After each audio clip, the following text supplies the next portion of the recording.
about that. Good day, everyone. Good day, sir. Yes.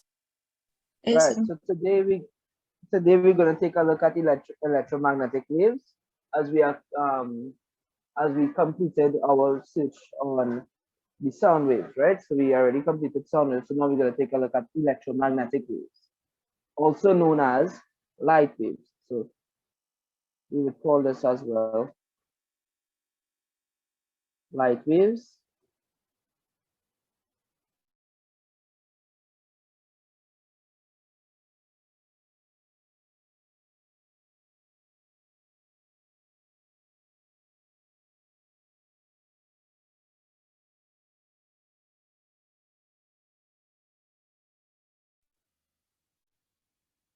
An electromagnetic wave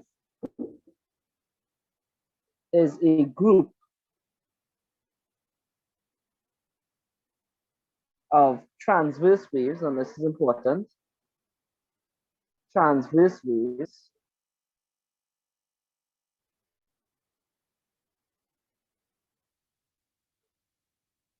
and of course they consist of, so consisting of an electric part, right, consisting of an electric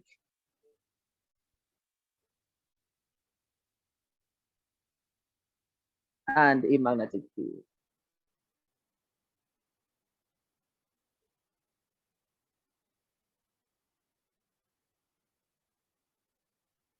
Okay, so electromagnetic waves, or an electromagnetic wave is a group of transverse waves consisting of an electric field and a magnetic field. Now, the important thing to note as well is that the electric field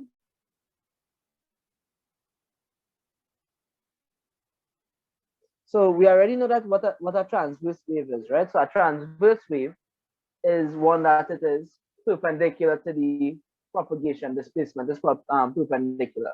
So if it is moving forward, then the displacement would be up and down, something like that. So if the movement is this way, the wave displacement would be perpendicular to it, right? However, if it is moving this way, it will be moving perpendicular to it like that. Right, that is what transverse waves are. Right, but the interesting thing about electromagnetic waves is that the electric field and the magnetic field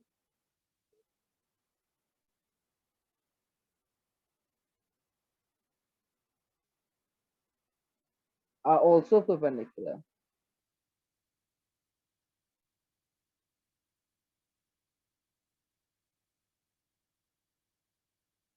to each other. Okay, so this is what we have here. So we have something like this. So suppose my motion, right? So this is my z. We live in a three-dimensional world, right? And as we start to move on with these things, the physics would become in higher dimensions. Normally we work in one-dimensional physics, but just in this case, we'll consider a three-dimensional system, right? So suppose my displacement for my electric field, so I'll use yellow for electric field, right, is something like this. Let's suppose that is one wave, right? This is perpendicular to my propagation because my propagation is in the x direction. But notice as well, this is just an electric wave, like right, with no magnetic part, but there's no such thing. So we need to put in our magnetic field. Right, so I'll put my magnetic field in purple. This displacement should be perpendicular to x, but also perpendicular to z, which means it should be in the y plane. So something like this. All right.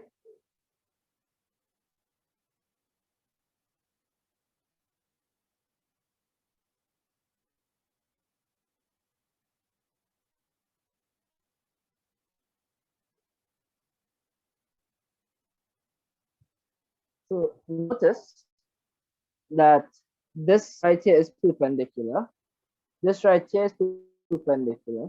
So it should look as though we can draw this a little better maybe, but for now we will take this. So the yellow and the purple parts are perpendicular to each other, so they are at right angles.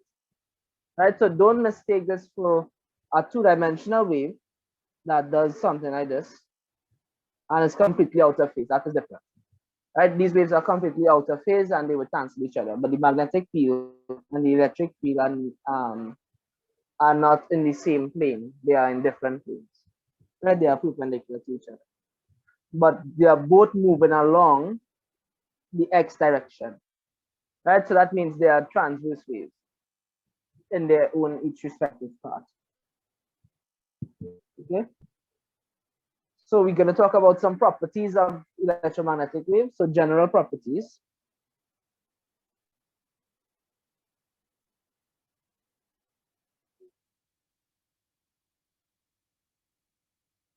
What are some general properties of electromagnetic waves? And from now, we're going to just write EM waves, right? Right, EM meaning electromagnetic. Right, so what are some general properties? Well, the first one is that we already know that they are all transverse waves.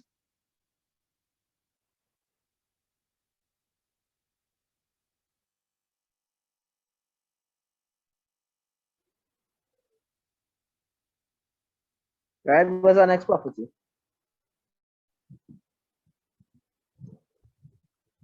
Let's just do 3 for now. Right, there are many more, but let's just do 3. What are some other properties of EM waves? They can transfer energy. Yeah, they can transfer energy. Okay, so they can transfer energy.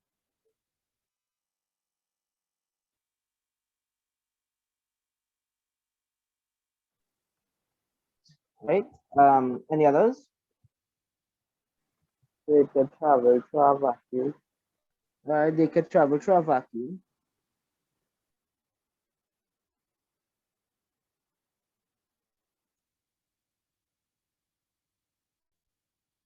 A vacuum.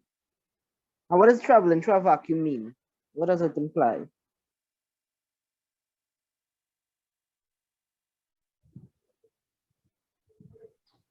Well, so if there's like no medium to travel through, it can still propagate.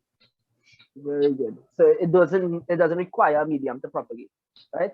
Unlike sound wave, which needs a medium, transverse waves do not, right? So that could explain why the sunlight could get from 93 million miles away to where we are on Earth, right? Okay. Because, well, we know that it is called the vacuum of space because obviously it doesn't have any material in space like that. Right, and give me one more important one. Very important.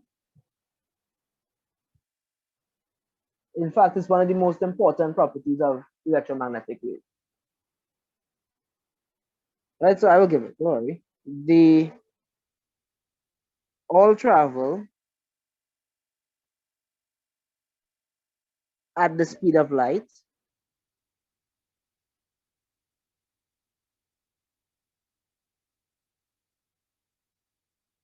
right, which is 3 by 10 to the 8 meters per second. All right, so 3 by 10 to the 8 meters per second. Now, this is through a vacuum or air, but this is the general property, right? So we say it travels through light. Obviously, if it goes through glass or water, it refracts. And from our previous studies, you know, if there's any refraction, there's a difference in speed, right? So we will consider that later. Right, so these are some general properties. Now, what about the wavelengths and frequencies of the electromagnetic waves? So let's do that. So wavelengths, because since we know that the speed doesn't change, we should be able to talk about the wavelength and frequency, right? What is the formula for a wave speed? A speed of a wave.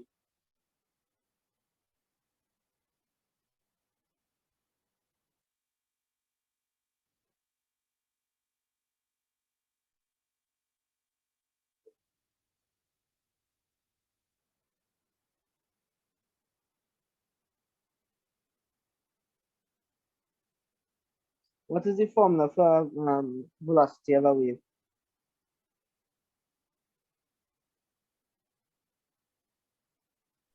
Lambda. What is the full formula?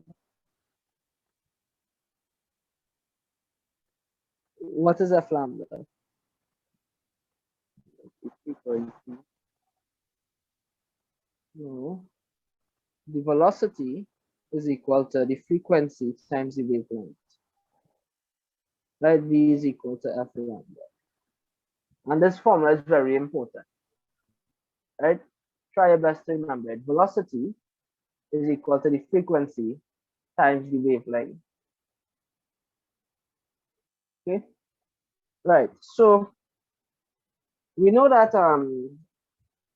let's just get the electromagnetic spectrum up here. Right, so of the electromagnetic spectrum.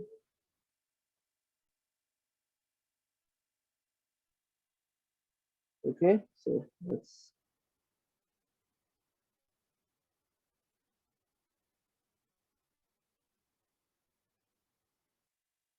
all right, so somewhere down here, so we're going up in increasing frequency and decreasing wavelength. Right, so let's say, all right, let's try to do it as how we saw it in the textbook. So this is the frequency increasing. So frequency is increasing going up here. Right, so that's frequency in hertz. Right, remember that is the unit of frequency. And this way, now as we increase in frequency, right? So look at this. We have V equal F lambda here. Now we know that this is constant because it is an electromagnetic wave. So we have that frequency is equal to V over lambda. So if lambda increase, what does that mean for the frequency? The frequency is low. Does it increase as well? Therefore, because V's are constant, so I could write this as F is inversely proportional to lambda. So that means that the frequency, as the frequency increase, the wavelength should decrease and vice versa.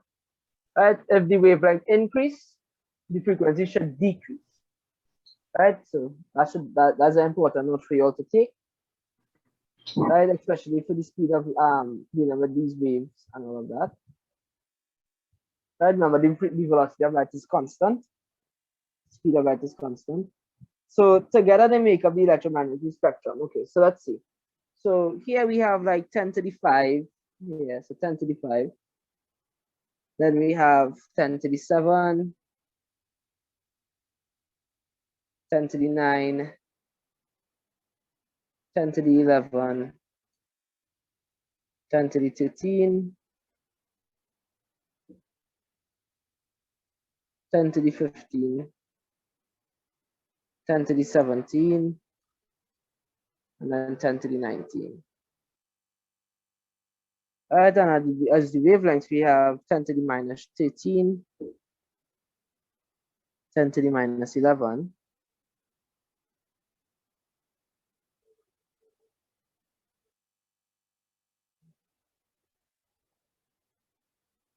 10 to the minus 11, yeah. Then we have 10 to the minus 9,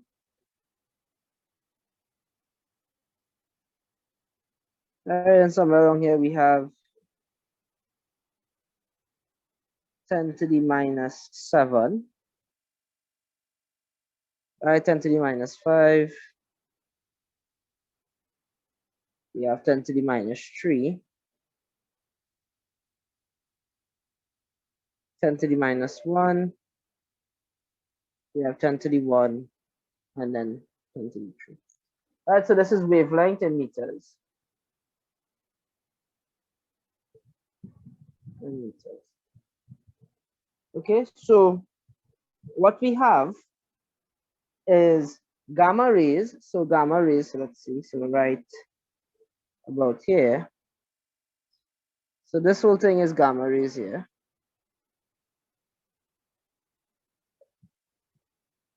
Right, then at 10 to the 17, we have X-rays. Right, and as the first bit of homework on this topic, research what is gamma rays and X-rays. Right, although I think we have it on the we would get there soon, hopefully. Right, probably not today, probably by next week. Right, so 10 to the 15. So in between here, we have the visible spectrum. Right, we have the visible spectrum.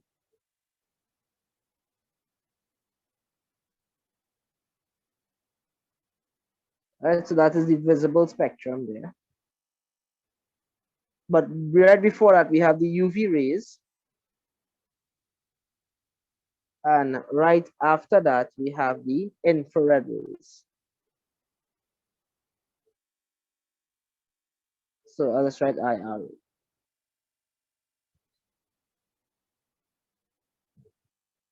Right now, after the infrared rays, we have the microwaves, which is by 10 to the minus 1, that's somewhere right here, micro. Now, anybody ever heard about microwaves before? Yes, sir. Yeah, so microwaves, where do we get that from? And from here is our radio waves.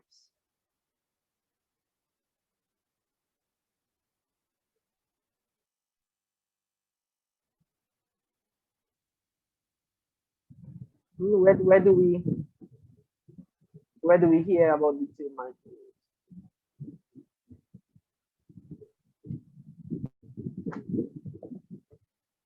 Well, it's used to heat food. It's used to heat food. All right, so we would see, and how do we generate these microwaves? Anybody know? Or should we be able to use our microwave to calculate the speed of light? Can we?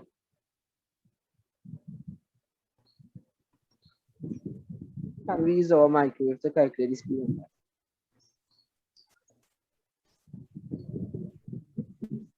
Yeah, you could.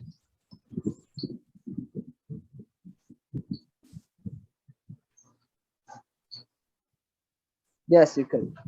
Right? And we'll talk about that experiment as we continue our study in it. Right? But for now, we just taking it as likely. So this is what is known as the electromagnetic spectrum. So as we range from high frequency all the way to low, or low wavelength all the way to high wavelength. Right? You see that the gamma rays are like at the end of the electromagnetic spectrum. So high frequency, low wavelength particles, right? And radio waves being low frequency, high wavelength particles, right? Meaning that they could travel very long distances. Okay, cool. Well, what does the wavelength mean? It means that it takes a longer time for one complete cycle. One complete cycle is about 1,000 meters, right? Right. So let's just talk about the visible light for a little bit, and we should be coming close to the end of class. So let's talk about visible light. So visible light. So visible light. Right, because this is very important for CSEC. So visible light. So as we decrease frequency, so each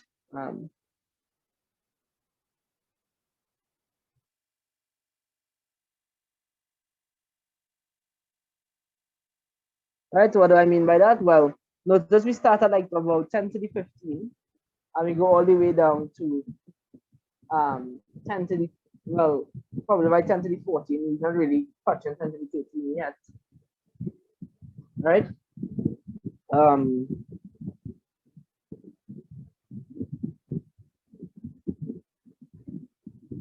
so each smaller frequency range is detected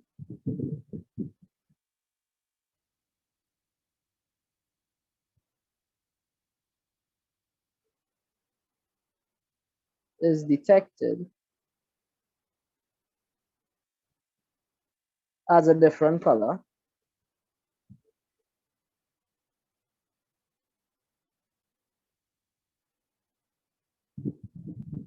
right? In order of so which color do we detect it in? So in order of increasing frequency,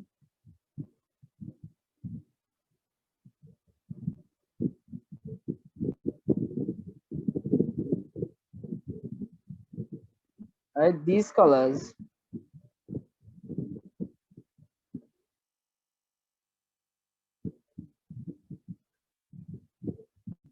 of the visible spectrum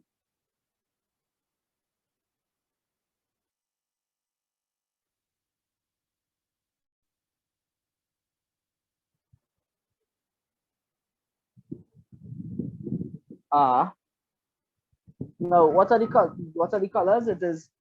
It well is red, orange,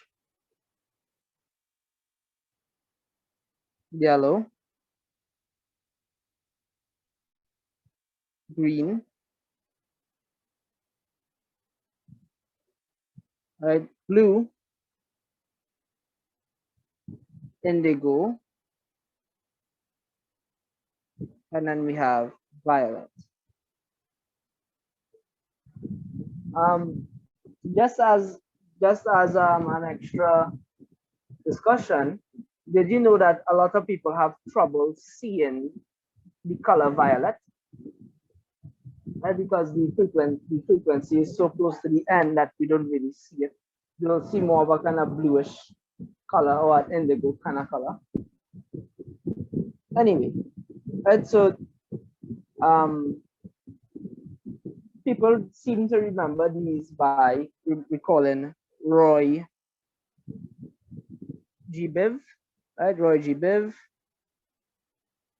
where right, so we have red, orange, yellow, green, blue, and so on. Now this is in the order of increasing frequency.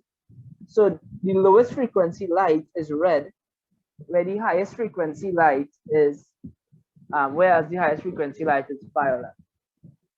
All right, so we could just discuss one more thing before we go. And we could discuss some more properties of the types of waves and so on. So let's see. So we can draw up a little table. So we have type, relative wavelength,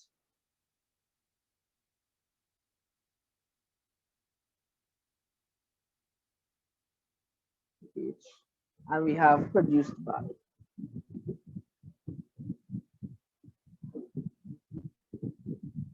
Okay, so we have the first type we're going to look at.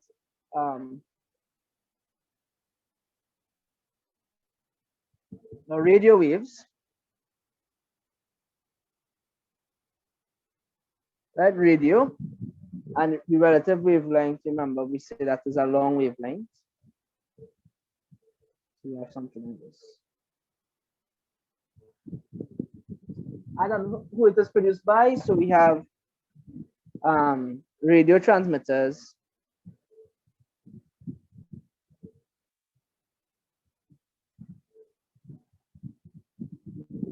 right? And how are they produced? All they have is they emit the radio waves when an electric current oscillates within them, or what they use is an alternating current. Right, so when the current is oscillating, that gives off the radio waves, right, and from the metal rods. The other one are called infrared. So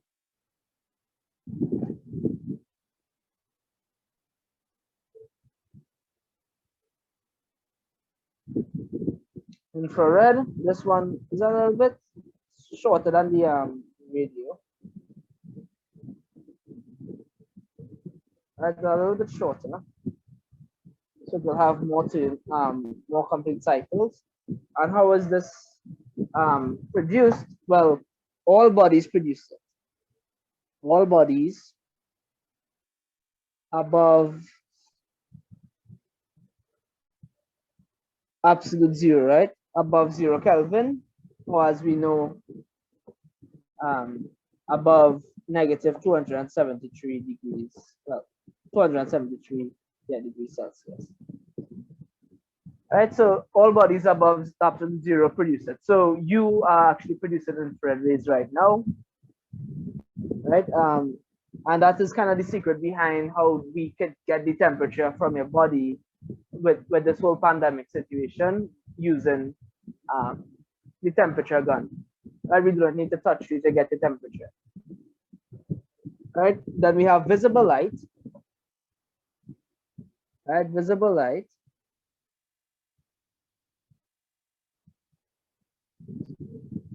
And of course,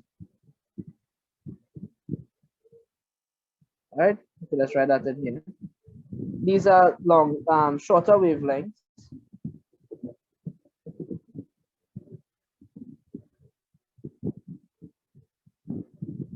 Right, and what produces visible light? Bodies above 11,000, 1100.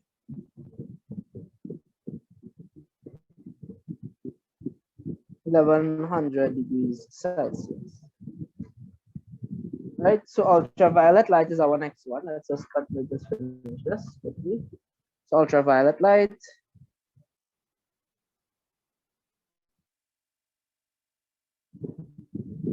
Right, these are longer than visible light. I mean shorter, sorry. Right, and what produces ultraviolet light? Very hot bodies. Right, so very hot bodies.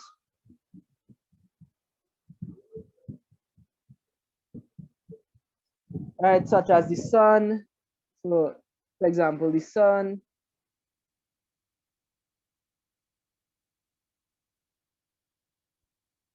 Right, them welding torches.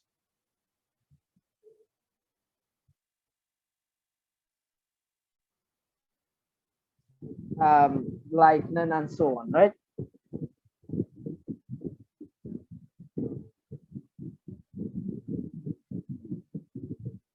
Any very hot body.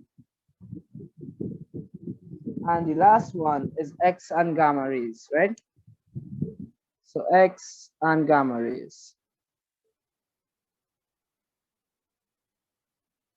That's X-rays and gamma rays, and these are very small wavelength particles.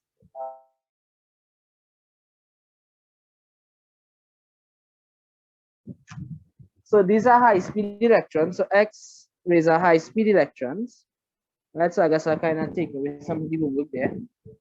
High-speed electrons, right, bombarded metal targets. Oh, yeah, well, let's use that, bombarding metal targets.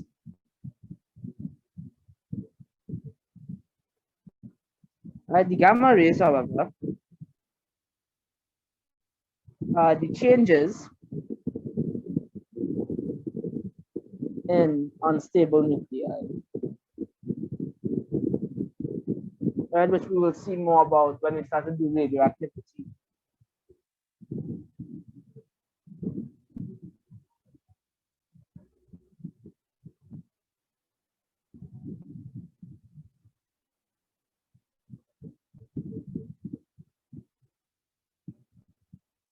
Right, so that ends class for today. Right, any questions on these things before we go? Or close off?